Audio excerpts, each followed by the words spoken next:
السلام علیکم جی، آپ کا دوست موجود ہے عظیم ایک نئی ویڈیو کے ساتھ۔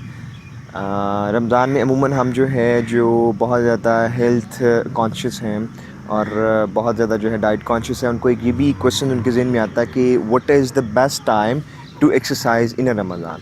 تو میں وہ آپ کو چیزیں بتانا چاہوں گا اور ساتھ یہ بھی چیزیں بتاؤں گا کہ آپ کو کون سی ایکسرسائز ہیں جو آپ کو رمضان شریف میں نہیں کرنے چاہیے ڈیورنگ فاسٹنگ، آپ کو ڈیورنگ روزہ نہیں کرنی چاہیے۔ پہلے تو ہم وہ یہ دیکھتے ہیں کہ کون سی ایکسرسائز ہمیں رمضان میں نہیں کرنی چاہیے۔ پہلی تو یہ ہے کہ ہمیں وارم اپ ایکسرسائز نہیں کرنی چاہیے، ٹھیک ہے۔ اسپیشلی یوگا میں تو ویسے ضرورت نہیں ہوتی، لیکن ہم وہ ویٹ لاس کے لیے پہلے اسٹارٹنگ میں ضرور کروا دیتے ہیں، لیکن رمضان میں کیونکہ میٹابولزم آلریڈی ہمارا گھرا ہوتا ہے بھوک کی وجہ سے، تو ہمیں وہ ایکسرسائز وارم اپ کی نہیں کرنی۔ دوسری یہ ہے کہ ہمیں کوئی بھی ایسی بریتھنگ ایکسرسائز نہیں کرنی چاہیے جس میں ہمارے پاس ہم گلے سے سانس لیں اور گلے سے، اس سے کیا ہوگا کہ ہمارا گلا وہ خشک ہو جائے گا، تو پھر سارا دن وہ روزے کی حالت میں ہمیں مشکل ہوگی۔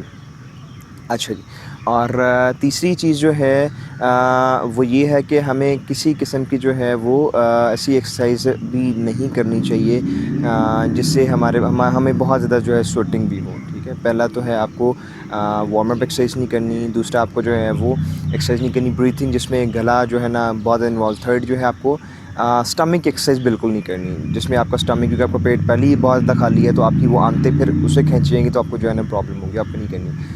دوسرا یہ ہے کہ ہم نے سب سے پہلے وہ شیئر کرنا چاہتے کہ what is the best time to exercise, تو میں جو خود کرتا ہوں، جو میں خود فیل کرتا ہوں، وہ ٹائم یہ ہے کہ آپ سحری سے پہلے کر لیں، ٹھیک ہے۔ اگر 2 بجے سحری ہوتی ہے، 2:30 بجے تک سحری بن جاتی ہے، 2 سے 2:30 یا 15 to 20 منٹس آپ یوگا کی اسٹریچنگ ایکسرسائز مارننگ میں بے شک ہلکا پھلکا وارم اپ کر لیں، تو آپ کو کوئی اس میں پرابلم نہیں ہوگی۔ تو آپ ضرور، میں آپ کو سجیسٹ کرتا ہوں کہ آپ سحری سے پہلے ہی ایکسرسائز کریں، ٹھیک ہے۔ And we want you to have a healthy life throughout the Ramadan. Thank you so much.